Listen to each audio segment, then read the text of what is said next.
Hello everybody and welcome to another episode of Wiki Weekends, where myself, Lucas Holland, will take a wiki and read through it with our lovely co-host, Karl Smallwood. Hello. I was hoping you would say something, but yes, we will just go through a wiki of our choosing and try and find some fun tidbits in it. And Karl, this is one that I just had on the list as like, oh well, I'll get round to this at some point because I enjoy this thing, and I guess there's no real pressure to talk about it, but Disney decided otherwise, I guess. Oh no, what is this? So this is something I didn't think we would get an announcement for, but it is Moana.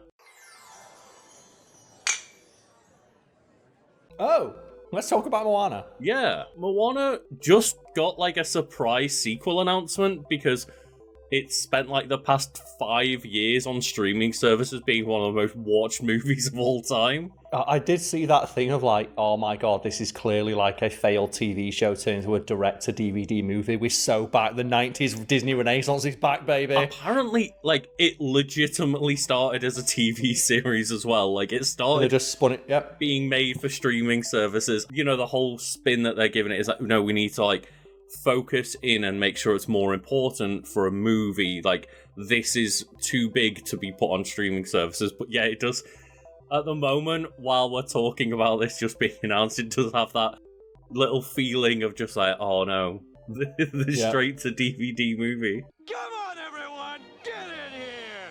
Home cooking, let's go. Straight to streaming, let's go. But yeah, Moana, it came out in 2016, and since then has been like one of my favourite modern Disney films, and I just wanted to talk about it at some point. That's it. It's not a bad one. Of all the ones out there, I like it. It's really good. Has like a very different feel to it than a lot of Disney films do, especially modern Disney films, and I think it's one of the better Disney. I don't think she classifies as a Disney princess, maybe? I don't know. They're always weird about that. Like, I think she is, but I don't think she's a prince. Like, she's not a princess in that movie. She's just, you know, going to be the island chief. You are the future of our people, Moana. And they are not out there. They are right here. But it's the start as well of that Disney thing where they said, you know what, let's just set a movie in a culture that people aren't or may not be familiar with, and just draw inspiration from that. We've plumbed the depths of fairy tales. There's no fairy tales left. The Brothers Grimm's corpses are well and truly picked clean. What other cultures around the world can we just harvest? And they thought, oh, Polynesian culture, that's nearby, let's get that. I think some of the songs on this movie are some of my favourite Disney songs. There's some good ones, yeah. And I love How Far I'll Go, and I will also I will fight people in the comments and just say right now that Shiny is a terrible song and I hate it every time it plays. Which one's Shiny? It's the one sung by the big crab that loves the glowy stuff. Now I know I can be happy as a clam because I'm beautiful, baby. Okay, so the fact I don't remember that, but I remember How Far I'll Go, and I remember You're Welcome. Mm-hmm. And I guess we kind of do have to mention The Rock. Was this the start of everyone getting sick of The Rock? See, for me, this was the last thing that The Rock did where I was all on board. But have you heard as well, like, they're making a live-action version, and The Rock's like, no, I have to play Maui. Mm-hmm. So basically they're going to fart out a live-action remake before he gets too old to play the character because his ego won't let someone else play that character. Yep, so we're going to get a live-action remake within like 10 years of this movie coming out as a sequel's coming out. If you smell what The Rock is cooking. Almost entirely because of The Rock's ego. Will not let them recast that character. And then there's the stuff about him insisting that they do the singing in one take. Oh. Like, we could do multiple takes, It's good if you could do it in one take, but we could do multiple. We can like splice it together. It'll be seamless. He's like, no, we have to do it in one take. Again, so he could go into interviews and tell people, I did it in one take. Yeah, and, fair play. You're Welcome's a very catchy song. And in Moana, the 2016 film, The Rock performs it adequately. What can I say except you're welcome? I think that's as well, adequately is the thing. He's not the greatest. He's a better singer than I am. Mm-hmm. Yeah. But he's not the best singer in that movie. Definitely not, no. And he's definitely not been hired on his singing chops. 2016 film Moana, known as Vaiana or Oceana in some markets, did not know that. Do you know why as well? No, I don't. Is because apparently like Moana was the name of like an adult actress in one region of the world. Oh, okay. So they didn't want people Googling Moana. Because I know, for example, like Zootopia and Zootropolis is a name. Is a like common one, yeah. Sometimes they just name them a bit different, but I've not heard that one before of an adult actress is the reason they swapped it.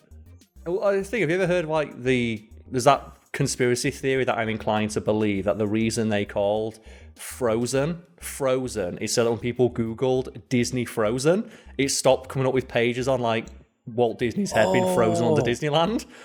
Oh, I really like that conspiracy theory, yeah. There's like, and obviously like, no one's been able to prove it, but like it just makes too much sense of like how protective Disney is of their brand. Yeah. So we've seen the one with like Sonic recently, they've called the new one like Sonic X Shadow, and it's so when you Google that you don't get Sonic porn. But then the issue is, you're gonna direct people to the Sonic porn?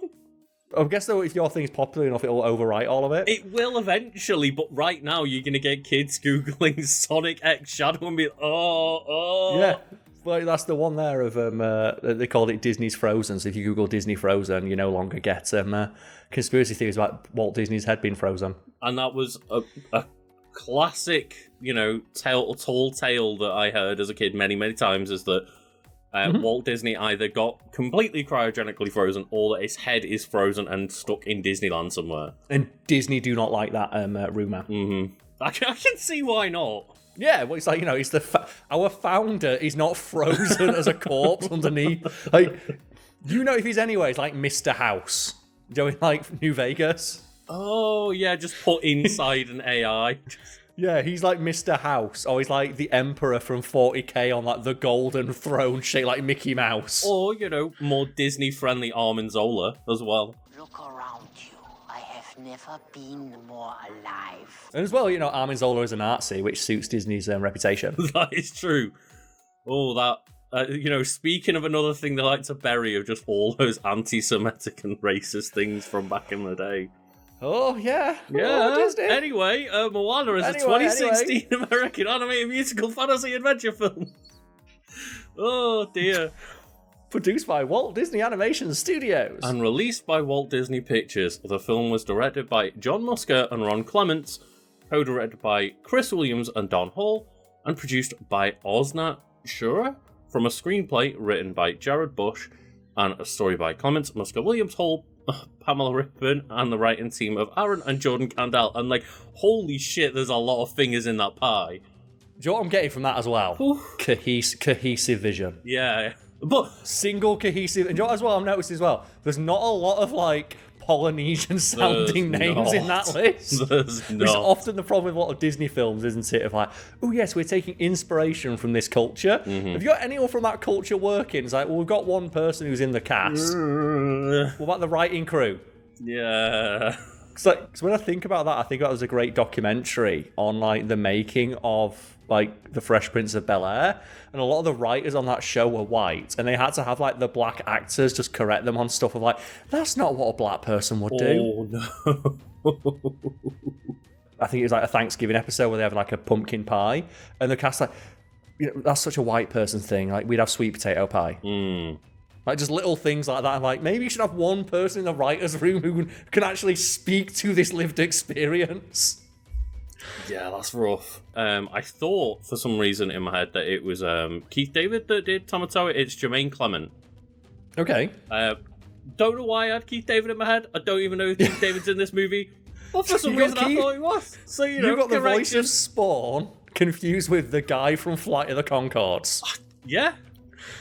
I don't know how I messed that one up, but I messed that one up. Anyway, the film stars Ali Cravalho as the voice of Moana, and also features the ensemble voices of Dwayne Johnson, Rachel House, Tamora Morrison, Jermaine Clement, Nicole Scherzinger, and Alan Tudyk. And is there anything Alan Tudyk is not in when it's animated?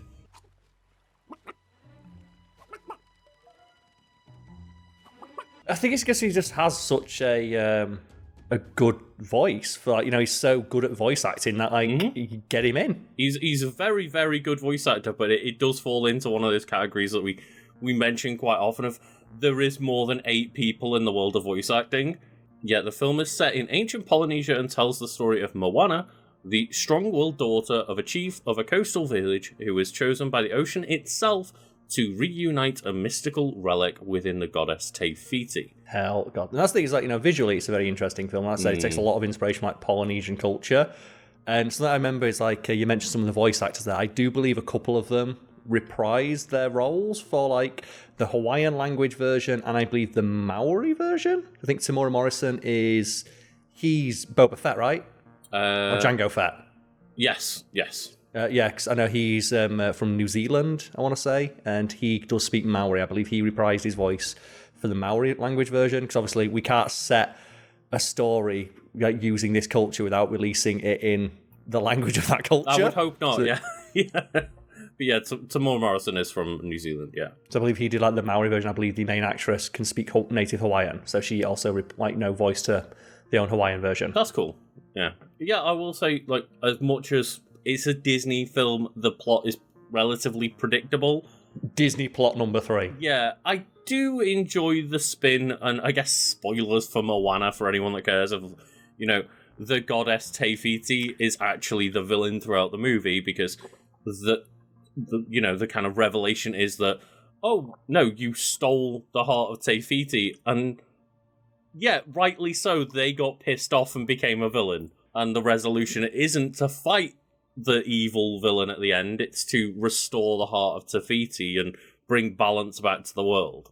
And very classic story, isn't it, across many cultures of bringing balance to the world. Exactly, it is very predictable, but I think it was like a bit better written and slightly less predictable than maybe other films were. Of like, well, at the very least, they didn't really set up the villain as being Te Fiti in any way. They do quite a good job of that.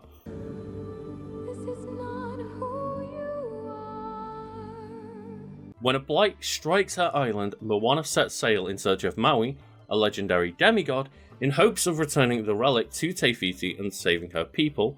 The plot is original, but takes inspiration from Polynesian myths. And that's the thing there. It's like I said earlier, like Disney have picked the Brothers Grimm's corpses clean. Yeah. There's nothing left. There's nothing like the Brothers Grimm, all gone. So what else we got? It's like, let's start like just plundering the depths of other cultures' myths and legends so we can copyright them. Yeah, for sure. And that's the important thing. Keep in mind that Disney now own the copyright on something directly inspired by an entire people's mythology. Yeah, because with Tangled, they couldn't do much with Rapunzel, for example. Tangled is obviously that kind of new first film in the kind of 3D CGI era of Disney, where it's not 2D animated, it is like computer generated, but that is based on Rapunzel, which again, something from, I presume, Grimm or something similar fairy tale wise that they can't copyright all over the place, but you can when it's Frozen, you can when it's Moana. Well, the thing is, it's like they've done it for loads of them, haven't they? Like, just think about Mulan, which is like based on like an actual legendary, not actual because it's a folk hero, but from actual Chinese mythology.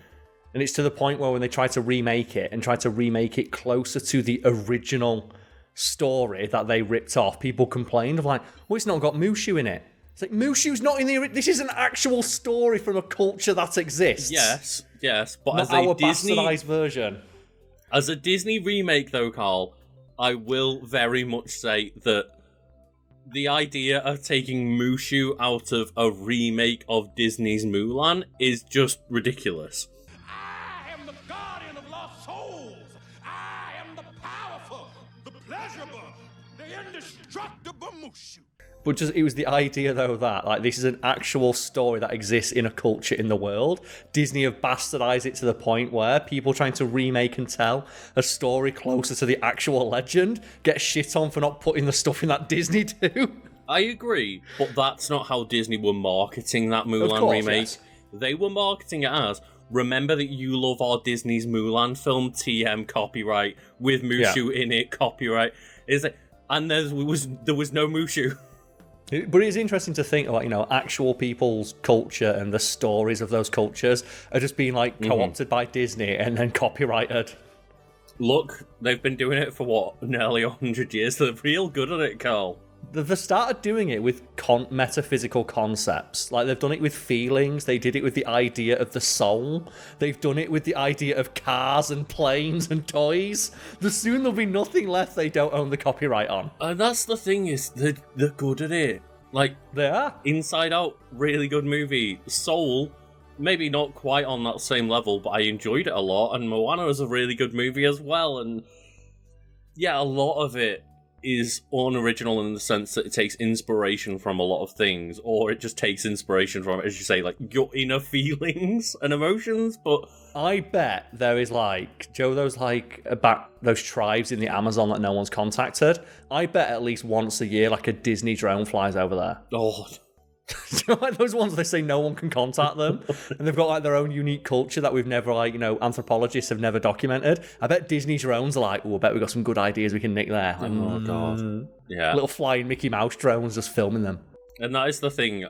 Mentioning Mickey Mouse, I will say, for anyone that's wondering why there probably isn't that many clips of this movie in this wiki video. Just it's a mouse. Just Mickey Mouse will be after me with those copyright strikes if I put any of the songs in or anything. But anyway, Moana premiered during the AFI Fest at the El Capitan Theatre in Los Angeles on November 14th, 2016.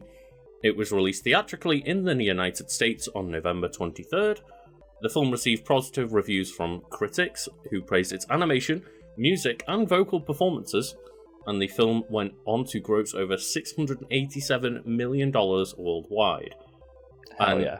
I believe it was just shit that didn't make Frozen money. Which is a problem, because like, not many things can make Frozen money, and I think Frozen, of all the ones, like Moana, is a better film than Frozen. Oh, yes, yeah. The whole, like, weird conspiracy theory that may be true, I'm not 100% sure of, the song Let It Go was written and then a movie was crafted around it.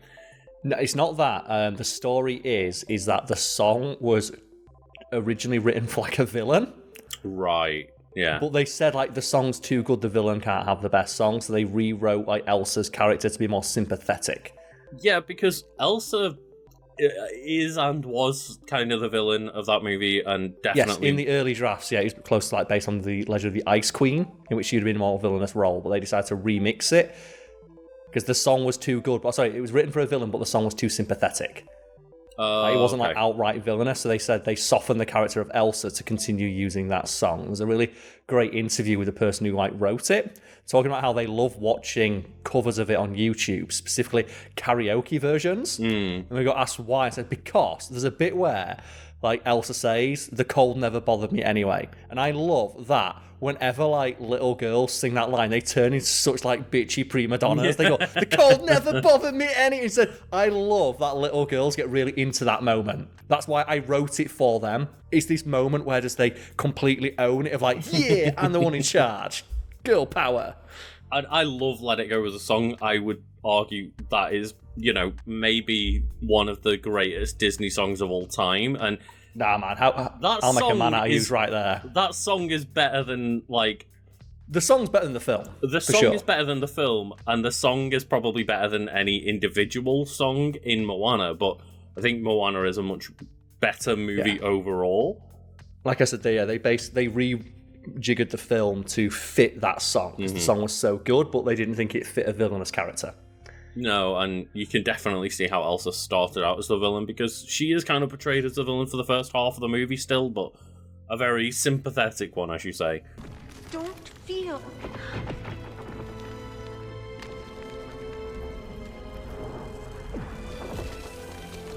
You shouldn't do it if you did nothing wrong. So I've got magic powers, and my parents are like, fuck this. Yeah, you live in a kingdom away for something I had no control over. I cannot get over her parents of like 90% of our cultural exports is ice, and we have a daughter who can create an infinite amount of it. However, will we take advantage of this? We better lock her away. It's like, your cultural export is ice. You sell ice. The thing is, they already do have enough ice to go around, it would seem. But now they've got more ice. They have got more ice. But they have a source of infinite ice. They haven't counted global warming in the Frozen universe, Karl. So apparently, this is the first time since 2002 that Disney Animation Studios released 2 feature films in the same year, and that was after Lilo and Stitch and Treasure Planet. And how'd that go? How that Treasure Planet box office look? Yeah, I can see why they saw the box office of those two movies and went, oh, let's not do that again. Like, isn't Treasure Planet the one as well that people keep insisting is really good? It's like, really nah, man. good, Carl. It's really I never good. liked it. But whenever I say it's not that great, and they should just like, no, it's actually super fucking good. It's like, I didn't think it was great. Box office agrees with me. I think it's a very good film, and I think it's got some really cool visualizations in it. I think that's what people really enjoy is just, that moment where it like pans up to the crescent moon. It's like, no, that's actually a space station where there's a bunch of people docking their ships up in the moon. It's very cool. It's an interesting idea. I just never liked it. Soon we'll be off to the spaceport.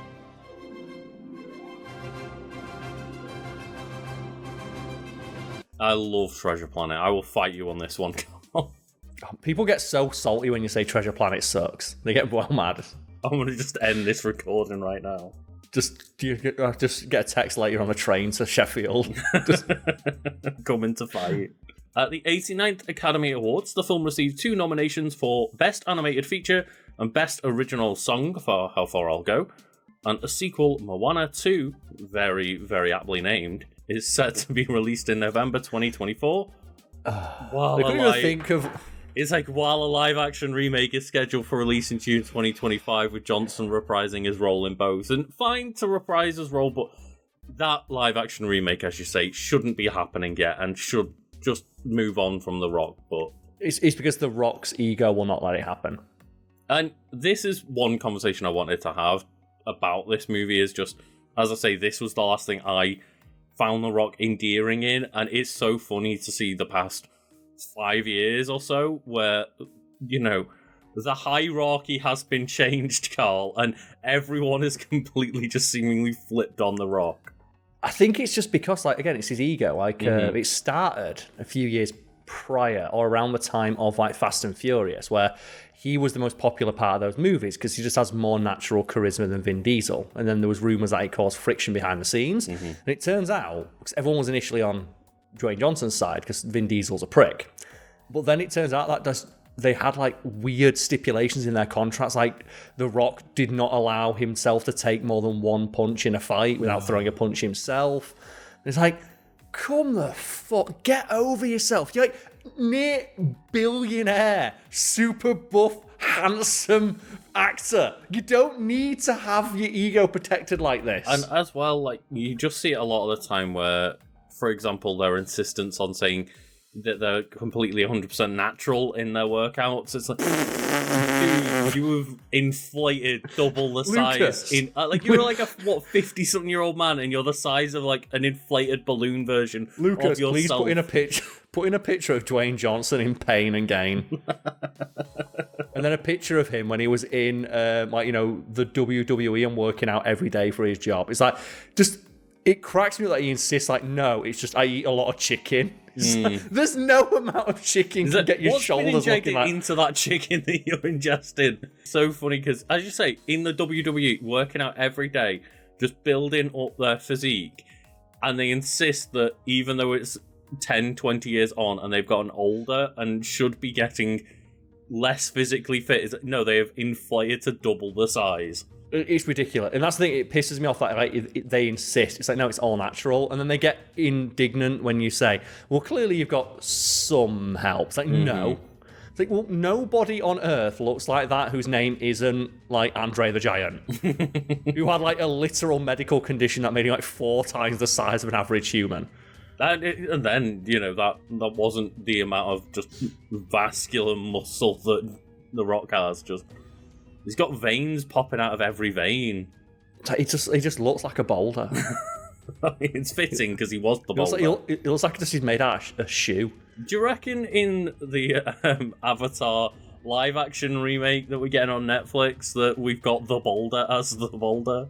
Well, we have to correct because it was Mick Foley doing an impression of The Rock. Oh, was it actually? Yeah, so I think I mentioned that in an episode once. So you did, yeah. No, it's not The Rock. It's Mick Foley doing an impression of The Rock. Okay, because I remember you saying to me that, The Rock plays the boulder. So that makes sense. Yeah. And a load of people get, no, it's Mick Foley doing an impression of the Rock. I should have known, because in that fight he loses, so the Dwayne Johnson would have never agreed to it. It's so weird, isn't it? Yeah.